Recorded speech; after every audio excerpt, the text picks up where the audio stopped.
Hello दोस्तों, कैसे हैं आप सभी। आशा करता हूँ आप सब बहुत ही अच्छे होंगे। एक्चुअली यहाँ पे बहुत शोर है। सब पिकनिक विकनिक बना रहे हैं। तो एक्चुअली अभी पिकनिक का सीज़न शुरू हो चुका है, दिसंबर जनवरी। तो आपको बहुत ज़्यादा आवाज़ सुनाई दे रहा होगा। तो खैर कोई बात नहीं, हम अपने टॉपिक पे आते हैं। तो आज मैं जैसे आपको बोला था, तो मैं देउल घाटा आ चुका हूँ।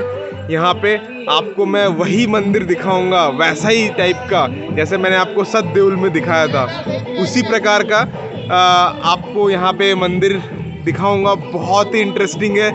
आप बस ये देखिए कि उसके साथ क्या मिलजुल खाता है, नहीं खाता है, और फिर हम बाद में तो उसके बारे में बात करेंगे ही। मैं डिटेल्स आपको पक्का बताऊंगा।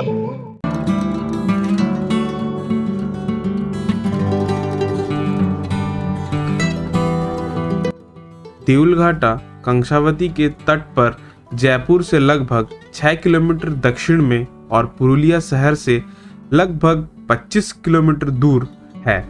एक समय पे इस जगह पर 15 मंदिरें थी, कुछ छोटे और कुछ बड़े, जो 9वीं से 10वीं शताब्दी के आसपास बनाए गए थे।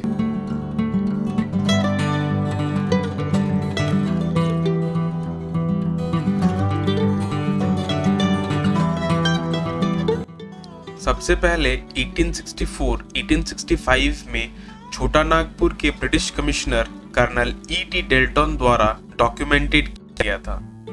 1866 में एशियाटिक सोसाइटी ऑफ बंगाल के जर्नल में प्रकाशित अपने लेख में डेल्टन ने कहा, कसाई नदी के दाहिने किनारे पर जयपुर शहर से कुछ 4 मील दक्षिण में बोरम गांव के पास अन्य खंडरों के मलबे के ढेर के बीच 3 बहुत ही प्रभावित दिखने वाले ईंट के मंदिर हैं। मोटे तौर पर कटे और बिना कटे पत्थर और ईंट से बने हुए, और वहां पर उन्होंने 3 मंदिरों का जिक्र भी किया था। पर दुर्भाग्यवश आज देउल घाटा में केवल 2 ही मंदिर बचे हैं। तीसरा मंदिर 2002 में ढह गया था।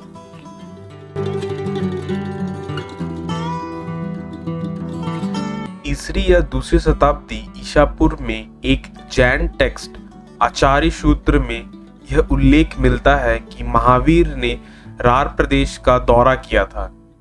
तो रार प्रदेश क्या है? आज के समय का साउथ बिहार, झारखंड, पुरुलिया और बांकुड़ा डिस्ट्रिक्ट, जो वेस्ट बंगाल में स्थित है। उस समय इसको रार प्रदेश कहा जाता था और स्थानीय निवासियों द्वारा उनके साथ शत्रुतापूर्ण व्यवहार भी किया गया था। एक अन्य महत्वपूर्ण जैन टेक्स्ट भगवती सूत्र में यह उल्लेख मिलता है कि महावीर ने रार प्रदेश में पणित भूमि में काफी समय बिताया था। पणित भूमि आज के समय पुरुलिया को कहा जाता था।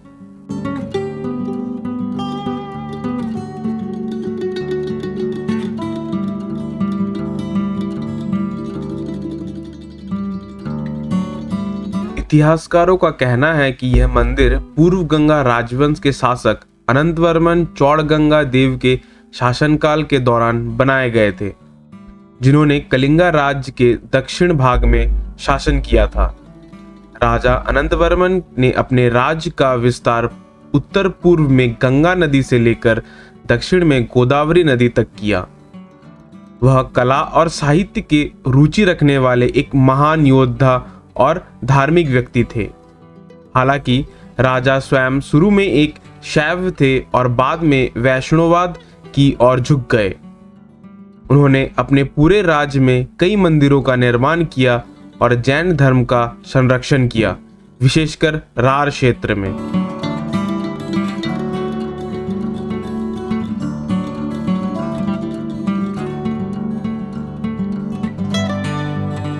अनंतवर्मन के शासन के बाद यह स्थान धीरे धीरे सैन वंश के शासन में आ गया और हिंदू धर्म रार क्षेत्र में एक प्रमुख धर्म बन गया, जो देउल घाटा मंदिर में अभी भी आप देख सकते हैं।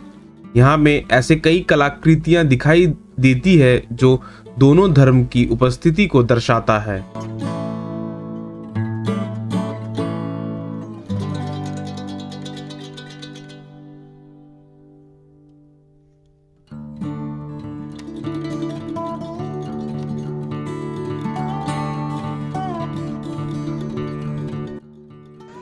तो दोस्तों, मैंने जैसे आपको कहा था कि मैं आपको लेकर आऊँगा, और आप क्या समझ पाए? कुछ सिमिलरिटीज़ आपको मिली? अगर मिली तो आप कमेंट में ज़रूर बताइए उसको। और आप ये भी देखिए कि आपके आसपास अगर कुछ ऐसा है तो आप भी जाके देखिए। ये मेरा रिक्वेस्ट है, आपको अच्छा लगेगा और आपको आपके एरिया के बारे में भी पता चलेगा।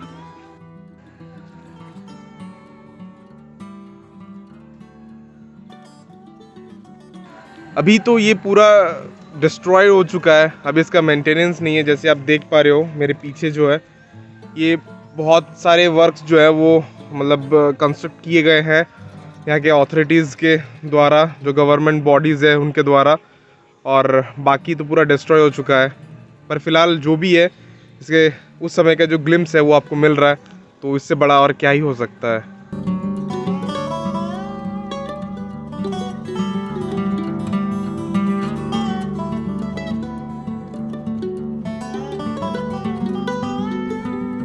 भले ही देउलघाटा स्टेट आर्कियोलॉजिकल डिपार्टमेंट और आर्कियोलॉजिकल सर्वे ऑफ इंडिया के द्वारा संरक्षित नहीं है, परंतु हर साल पर्यटकों को ये अपने तरफ आकर्षित करता है, खासकर तुसु फसल उत्सव के दौरान।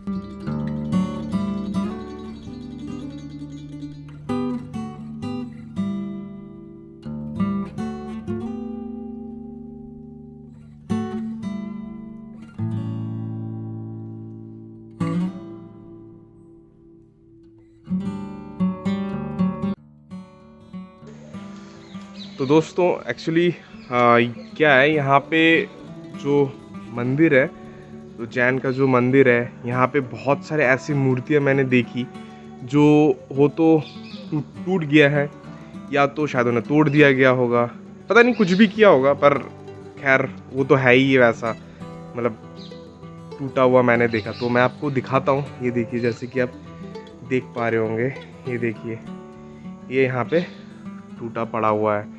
इतना पुराना मूर्ति है ये, जहाँ कि हमको इसको सही करके ठीक करके सजो कर रखना चाहिए, बल्कि वो यहाँ पे वैसा है नहीं। तो चलिए मैं आपको एक और दिखाता हूँ। अभी यहाँ से मैं आपको दिखाता हूँ एक और चीज़। ये देखिए, यहाँ पे आप देख पा रहे होंगे, ये देखिए यहाँ पे, ये देखिए। एक्चुअली ये सब क्या है, पत्थरों से बनी हुई ये मूर्तियाँ हैं, बहुत ही सुंदर है। आप देखिए, दोबारा मैं आपको दिखाता हूँ, ये देखिए। पर एक्चुअली क्या है कि हम लोग का जो गवर्नमेंट है या हम लोग जो है, तो उतना सही से मेंटेन नहीं कर पा रहे हैं। तो ये हम लोग के अंदर कमियां हैं कि हम अपने ही जो संस्कृति है उसको हम सही से रख नहीं पा रहे हैं। तो मेरे को लगता है कि नहीं, इसके बारे में हमको आवाज़ उठानी चाहिए, और मैं तो कर रहा हूँ, और आप भी मेरे साथ हेल्प कीजिए, जैसे हम सब इसको सही कर पाएँ और सही से हम अपने संस्कृति को रख पाएँ। तो मैं अभी आपको दिखाया मंदिर, मतलब जैन टेम्पल, और उसके सामने ही है कोंगशावती रिवर, वो भी मैं आपको दिखाने जा रहा हूँ। और अभी तो यहाँ पे पूरा खाली है, पर जब ये जनवरी के समय पे, जब मकर संक्रांति होती है, तो उस समय यहाँ पे बहुत बड़ा मेला लगता है। मतलब यहाँ से आप चल भी नहीं पाओगे, ऐसा होता है इस समय। तो एक्चुअली क्या है कि ये नदी मैं अभी आपको दिखाऊंगा। और अब देखिए नदी, एक्चुअली जो टेम्पल्स होते हैं ना, जैन टेम्पल्स जो होते हैं, बेसिकली वो पाया गया है कि वो नदी के सामने ही थे। मतलब एक्चुअली ये मतलब कहीं प्रूफ्ड नहीं है, पर मैंने जितने देखे हैं वो मैंने ऐसे ही देखे हैं, कोई नदी के आसपास ही हैं वो सब। तो खैर कोई बात नहीं। अब आप देखिए नदी, ये देखिए, बहुत ही सुंदर है। पर यहाँ मैं भी जहाँ पे हूँ, यहाँ से और थोड़ा दूर जाने से इस नदी का ओरिजिन होता है, ठीक है।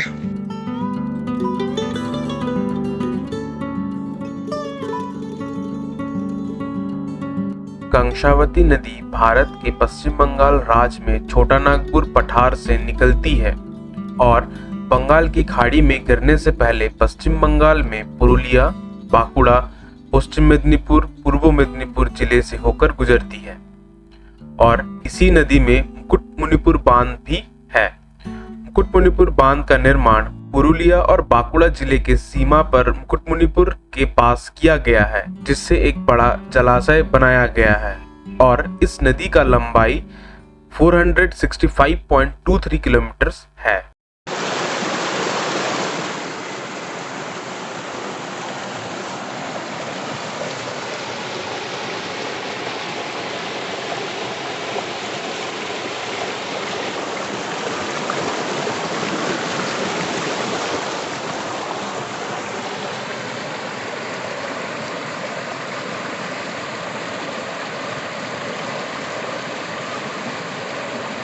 तो दोस्तों, अगर आपको ये ब्लॉग पसंद आया तो आप लाइक कीजिए, शेयर कीजिए और हाँ, मुझे कमेंट में ज़रूर बताइए कि कैसा लगा। अगर कुछ कमियां रह गई वो मेरे को बताइए, मैं उसको सुधारने की ज़रूर कोशिश करूँगा। तो तब तक के लिए जय हिंद, जय Bharat. Don't forget to like, share and subscribe. Oh, press the bell icon also to get all the notifications.